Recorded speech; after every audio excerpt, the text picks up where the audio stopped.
Alors, salut tout le monde. Donc, me voilà pour ma nouvelle vidéo. Donc, c'est une chronique livresque aujourd'hui. Enfin, je vais vous faire deux chroniques. Euh, Pardon. Donc, il y aura. Oui, je suis fatiguée là parce que je viens d'aller à la boulangerie. C'est à 40 minutes à pied aller-retour. Donc, voilà. Je suis encore un peu. En plus, il fait super chaud. Et remarquez comment je suis habillée. En même temps, avec le temps, on sait pas trop parce que ce matin il faisait tout gris. Alors je me suis dit, il va faire froid et finalement on crève de chaud. Donc moi, je sais plus trop quoi faire. Mais bon, tant pis. Racontage de vie, stop. Donc, aujourd'hui, je vais faire deux chroniques. Oh là là, je crève de chaud, pardonnez-moi. J'avais eu bien.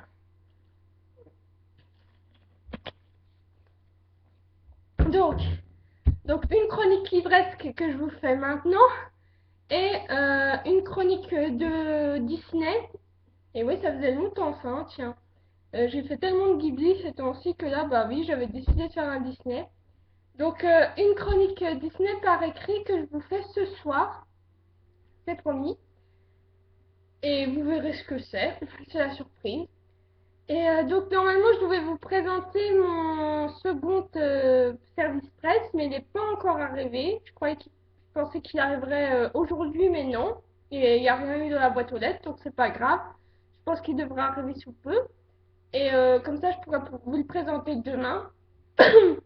Donc, le livre que je vais vous présenter aujourd'hui en vidéo, il s'agit de ANGE, donc l'Agence nationale de gestion de l'étrange, le tome 2 d'Anne Robillard, donc c'est une saga de 10 tomes que je compte bien tous lire avec ma super partenaire Léa de Lecture à vie.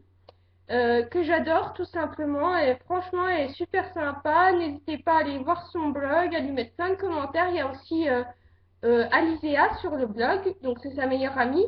Et donc depuis quelques temps, enfin je sais plus exactement quand, mais pas très longtemps, elle gère le blog à deux. Donc voilà, n'hésitez pas à aller les voir. Et je compte plus trop les LC que j'ai fait avec Léa parce qu'on en a fait plusieurs entre Sortilèges, Damni le tome 1, le tome 2, Ange le tome 1, là c'est Ange, A-N-G-E le tome 2. Euh, je sais, je sais pas si on en a fait d'autres encore, je sais plus, c'est déjà pas mal. En plus, là ce mois-ci, non seulement on a A-N-G-E le tome 2, et on a Damni le tome 3, donc voilà, on fait des sagas ensemble, c'est super.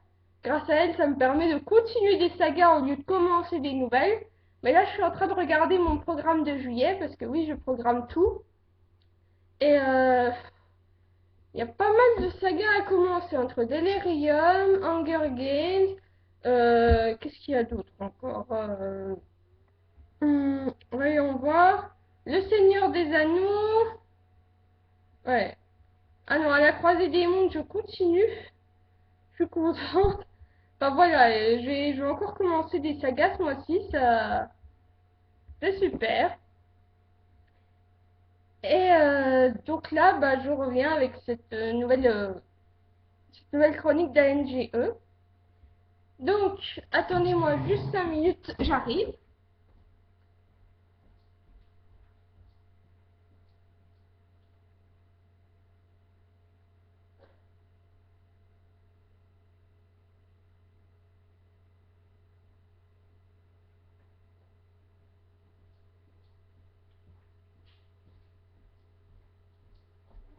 Voilà.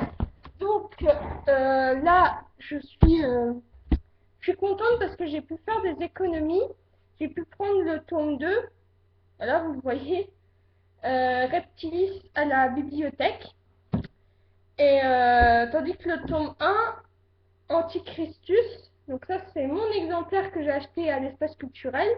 Bah, du coup, j'avais dû l'acheter au lieu de le prendre à la bibliothèque parce il n'y était pas encore. Et donc, après l'avoir acheté, bah, le tome 1 s'est retrouvé à la bibliothèque. Et le. Comment Et là, en reprenant le tome 2, le tome 1 n'y est déjà plus. Donc, je suis contente, ça veut dire qu'Anne Robillard a du succès. Et donc, j'avais vraiment hâte de continuer parce que le tome 1, je vais vous reposter la chronique en lien en dessous de ma vidéo. Je l'avais adoré, j'avais eu à 19. Ça avait été presque un coup de cœur, mais il manquait certaines choses. Et donc là, le tome 2, bon bah déjà, j'adore toujours les couvertures, je les trouve super belles. Bon, là, je vous avoue que celle-là, je l'aime moins. Je préfère celle-ci, avec les membres de l'agence québécoise, enfin de l'agence avec Cindy, Yannick, Vincent, enfin toute la bande, et Cédric aussi, le chef. Et là, la couverture là, elle est très belle, mais par contre, le reptilien derrière, il fait assez peur. En plus, je me les imaginais même pas comme ça, vous voyez. Dans ma tête, ils ont un autre visage. Et aussi, ben, lui, je vois pas trop qui c'est en fait. Parce que si c'est Thierry Morin, vu qu'il y a un reptiliste derrière et que lui, enfin, je sais pas. Oula, je viens de faire un spoil. C'est pas malin. Donc, bref, si c'est lui, bah, je me l'imaginais pas du tout comme ça non plus. Je le voyais beaucoup plus séduisant. D'ailleurs, en parlant de Thierry Morin, bah, c'est le personnage qui m'a le plus plu dans ce tome. Parce que dans le tome 1, bah, je l'aimais bien, mais il m'a beaucoup agacé parce qu'à chaque fois, il harcèle Océane. En fait, après, on se rend compte qu'il veut juste la protéger et moi, j'ai trouvé ça trop mignon. Et là, dans le tome 2, il m'a beaucoup plu. Bon, certes, ce que j'ai trouvé dommage, c'est que je me suis vite doutée de sa vraie nature, en fait. Parce que il parle souvent pas de la créature qu'il est. En fait, il a énormément d'informations sur ces créatures. Et on trouve ça limite un peu louche. On se dit, oula, est-ce qu'il n'est pas lui-même? Alors du coup, lorsque Océane l'a découvert et qu'elle, elle a été choquée, ben moi perso, ça m'a pas plus choquée que ça. Je l'avais deviné, quoi. Je l'avais pressenti. Par contre, que Cédric soit aussi comme ça, je m'y attendais pas du tout. Ça m'a pris de court et surtout, dans le tome 1, je le voyais bien en couple avec Océane en fait. Parce que comme j'avais déjà mis de ma chronique du tome 1, les couples à chaque fois ça change. Parce qu'un coup on va se dire il y a un couple qui est mignon et puis soudain on voit une autre complicité qui se fait entre deux personnages. Et on se dit non, finalement elle serait mieux avec lui, etc. Mais là pour ce qui est d'Océane et de son directeur, c'est capoute là, c'est foutu. À moins qu'il y ait une solution pas très géniale, mais j'avais trouvé leur relation, leur complicité très très belle et limite j'avais envie de les voir ensemble, mais là non, non, non, non. Par contre, j'espère qu'ils vont se rapprocher vu le lien qui les unit. J'en dis pas plus, comme ça vous le découvrirez en lisant le livre parce qu'ils vaut vraiment la peine d'être lus. Donc dans le tome 1, bien sûr, on pose les bases. On découvre l'univers des agences ANGE avec les montres, la technologie, les ordinateurs qui parlent. Tout ça, ça m'avait... j'étais là, j'étais waouh, ça a l'air d'éclate. En même temps, la vie des agents, finalement, je les envie pas tout le temps que ça. Parce que déjà dans le tome 1, on se rend compte qu'ils n'ont pas trop de liberté, notamment au niveau de leur vie familiale, sentimentale. Ils ont ils ont une double vie, quoi. Et là, ça s'est accentué encore plus, notamment avec bah, les relations amoureuses que Céane a dans le roman. Et aussi bah, Cindy et Ocellus. D'ailleurs, lui aussi, je ne m'attendais pas du tout à son identité vis-à-vis de Jésus parce qu'il a deux noms en fait. J'avais trouvé ça un peu compliqué dans le tome 1 avec Yannick qui s'appelle Képhas et ensuite on l'appelle Simon-Pierre. Donc voilà, j'avais eu un peu mal à comprendre, mais j'avais capté. Donc là, au Célus, je me demandais et qui est-ce qui veut bien être dans les personnages bibliques? Et franchement, je m'attendais pas du tout à ça. Et puis le pauvre, en plus, il est pas tombé sur le bon personnage, quoi. Je pense que vous avez deviné qui c'est, du coup. Un personnage pas très bon vis-à-vis de Jésus, voilà. Euh, j'ai pas trop aimé leur relation entre Cindy et lui.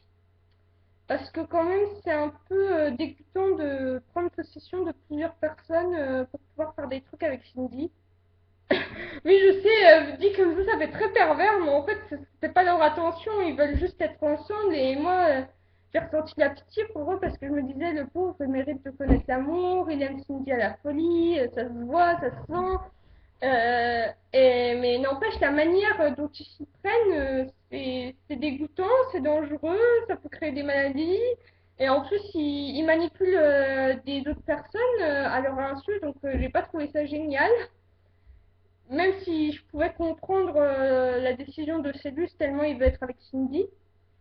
Et à la fin, le fait qu'ils prennent possession d'une seule personne, enfin presque définitivement, bah, je sais pas. C'est vrai que c'est déjà beaucoup mieux comme décision. Enfin, je pense que c'est une bonne décision parce que le personnage en question qui a été possédé, enfin, il me semblait pas attiré par Cindy. Je sais pas s'il est condescendant en plus. Enfin bon, au moins j'étais heureuse qu'ils soient ensemble, voilà, vive l'amour, l'amour triomphe, surtout avec tous les problèmes qu'ils ont, quoi. J'aimerais pas du tout être dans leur situation avec l'antéchrist qui va revenir, etc. Mais franchement, j'ai envie d'en savoir plus, quoi. J'ai refermé le roman, j'étais là, je me disais, bon, bah, à quand le tome 3 quoi? Parce que franchement, c'est captivant. En plus, je crois que ce tome 3 il est à la bibliothèque, donc voilà, encore plus d'économie. C'est franchement, c'est un univers passionnant. C'est un roman que j'ai un petit peu moins aimé que le tome 1, même s'il y a plus d'action, ce qui est logique vu qu'on continue et que le tome 1, bah, c'est le tome pour poser les bases, quoi. J'ai donc j'ai un peu moins aimé que le tome 1 parce que déjà, bon, les relations avec bah, Cindy et Ocellus et aussi bah, Océane qui forme un couple avec une nouvelle personne. Donc j'ai trouvé ce couple vraiment beau, je suis fan, c'est mon couple préféré de la saga pour le moment. Mais j'ai trouvé, bah, j'avais l'impression que Océane en fait elle était infidèle à son premier amour. Parce que dans le tome 1, ils semblaient s'être retrouvés ensemble malgré le fait que ce soit interdit. Et, euh, et là, finalement, bah, même s'ils peuvent pas être ensemble, bah, j'ai eu l'impression que c'était un petit peu une trahison quand même. Mais je m'y suis faite et j'étais là, j'étais pour le nouveau couple. Et franchement, j'ai bien aimé le fait que Yannick, même s'il a le cœur brisé, le pauvre, il ne mérite pas du tout. C'est franchement un personnage que j'adore. Comme tous les membres de la team, Vincent, Cédric, Océane, Cindy, je les adore tous. Et il méritait pas du tout d'avoir le cœur brisé. Et j'étais super contente qu'il y ait Chantal qui soit là pour lui parce que je suis sûre que, enfin, j'espère en tout cas qu'ils vont former un couple aussi. Parce que Yannick mérite d'être heureux et je trouve ça vraiment pas juste qu'il puisse pas vivre l'amour. Et donc vraiment ce serait génial s'ils pouvaient se mettre ensemble. Voilà, mon cœur de romantique serait exalté de joie, ce serait merveilleux. Et donc, si j'ai un petit peu moins aimé ce tome-là que le précédent aussi, c'est que j'ai eu un peu plus de mal à comprendre parce que déjà dans le tome 1, il y avait des passages que j'ai dû relire plusieurs fois pour être sûre de bien assimiler l'histoire avec l'Antéchrist, Dieu, ses témoins, les anges, etc. C'était un peu compliqué et il fallait relire plusieurs fois pour bien comprendre. Et là, bah, ça a été pareil aussi. Enfin, là, le tome 2 il s'intéresse surtout, bah, il porte bien son nom en fait. C'est ça qui est chouette parce que le tome 1 il s'appelle Antichristus et vraiment on parle essentiellement, bah, je le remonte parce que je le trouve super beau, voilà. En plus, il coûte 16,95 €, je suis pas habituée à prendre des grands formats, donc voilà. Vous avez intérêt à le regarder, à l'acheter éventuellement, voilà, je fais de la pub.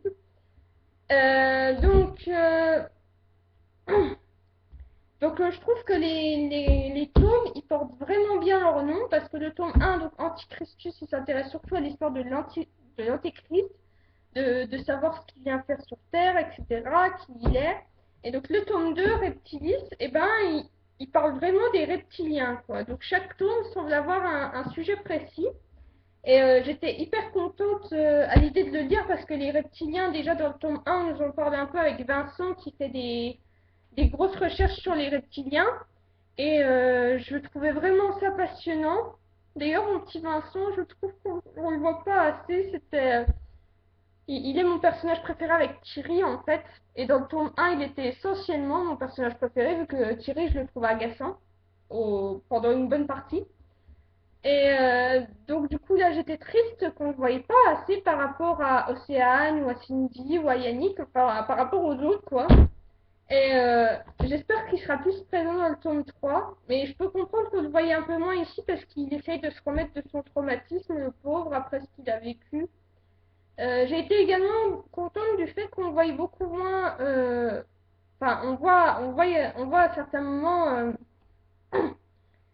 Harryman avec l'Antéchrist, notamment quand ils attaquent Yannick. Alors ça, je m'y attendais pas du tout, parce que Yannick soit passé pour mort. J'ai même cru qu'il était mort, en fait. Je me suis dit, c'est pas possible, parce qu'il est... Pardon, excusez-moi. Je vais boire un peu d'eau, parce que là, j'ai mal à la gorge.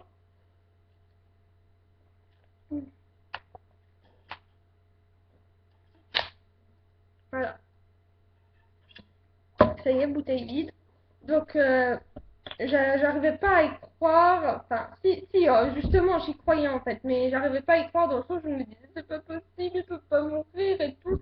Et j'étais tellement soulagée de savoir qu'il est pas mort parce que, bon, franchement, j'ai rien à redire de ces personnages, quoi. Ils sont courageux, ils sont forts, ils sont soudés. D'ailleurs, on sent leur lien entre eux, entre les membres de l'agence.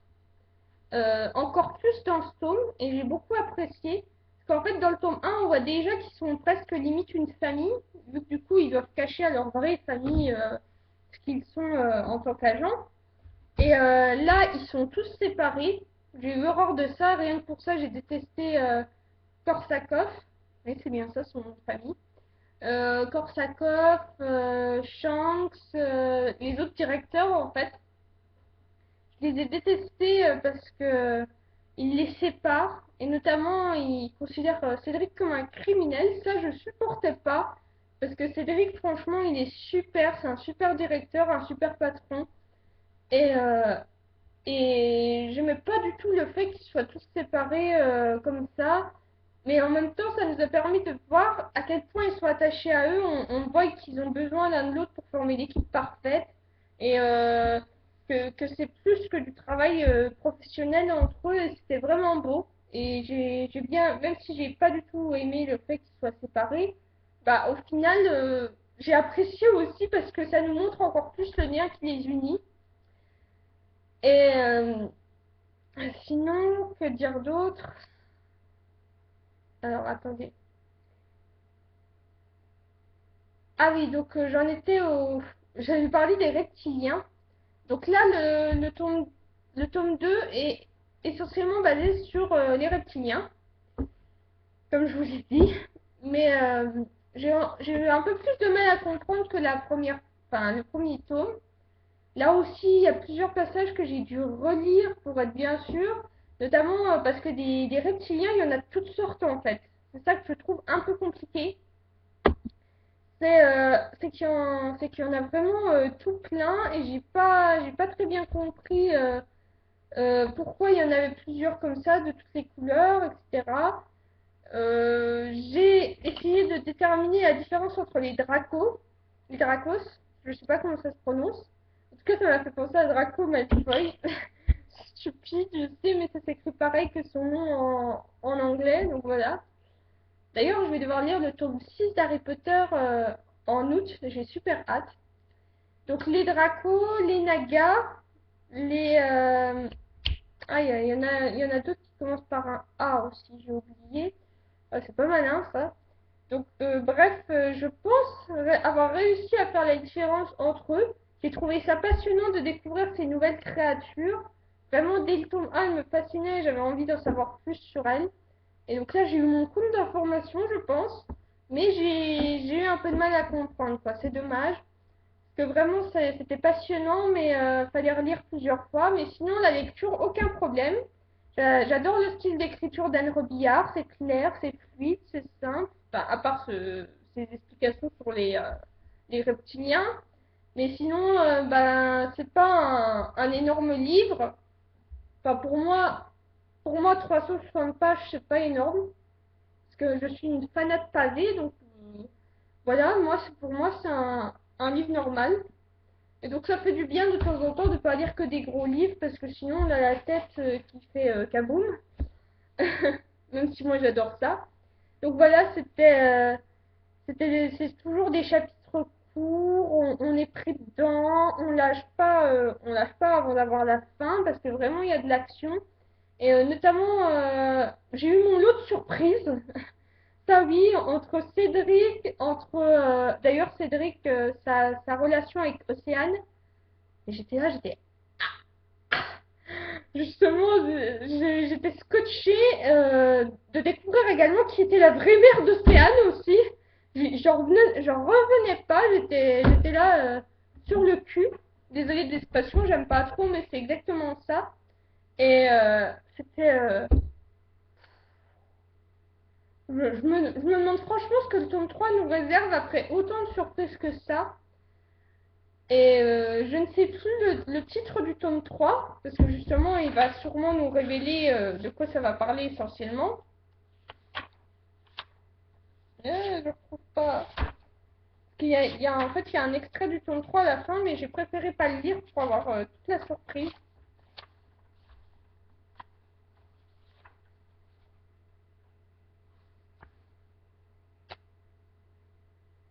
Donc, c'est Perfidia. Perfidia. Donc, à mon avis, on risque de retourner avec l'Antéchrist, logiquement. Et aussi, bah, peut-être avec les reptiliens, les méchants reptiliens, les sangs purs qu'il faut éliminer. Donc, moi, j'ai qu'une chose à dire, c'est que j'ai hyper hâte de lire le tome 3 pour savoir comment va évoluer la relation entre Océane et Cédric. Je me demande franchement comment Océane va réagir face à Cédric lorsqu'elle va se retrouver face à lui, d'en savoir plus sur cette extermination de reptiliens, pour savoir si la Terre va être sauvée, de voir le combat qui continue avec entre les antéchrists et les témoins. Bref, c'est vraiment passionnant. Et là, on referme le tome, on se dit, il nous faut la suite absolument, tellement c'est passionnant. Parce que je veux de la surprise, je veux retrouver des couples que j'ai trouvés touchants et émouvants, même si aussi, ben, il y a certaines choses qui m'ont dérangé, comme vous l'avez remarqué, mais c'est pas très important. Je veux retrouver cette passion de lire là parce que je l'ai presque lu d'une traite en fait le roman tellement il est bien et franchement je vous conseille vivement cette saga même si vous n'êtes pas fanat de science-fiction. Je pense que vous ne le regretterez pas si vous êtes dedans parce que franchement vous allez être attaché à des personnages qui sont forts, qui sont poignants, qui sont courageux, qui font rêver. Moi, ils me font rêver parce que quand même la vie qu'ils vivent, c'est pas évident. J'espère voir plus Vincent dans le prochain tome parce que c'est mon chéri. Voilà, je suis très contente qu'il soit toute seule en fait, comme ça il est à moi. C'est méchant, je sais. Et donc j'espère vivement que que Léa voudra continuer avec moi l'aventure ANGE. On a 10 tomes à lire ensemble, donc j'espère sincèrement du fond du cœur que tu voudras les lire avec moi, ce serait vraiment tip top. Et donc voilà, ce soir je rédige mon avis écrit sur le Disney Mystère. Surprise, surprise. Et bah du coup je vous dis à tout de suite parce que là je vais aller répondre à vos commentaires et à vos messages. Et je vous fais plein de gros bisous. Encore merci de me suivre, c'est vraiment tip top quoi. Bisous bisous.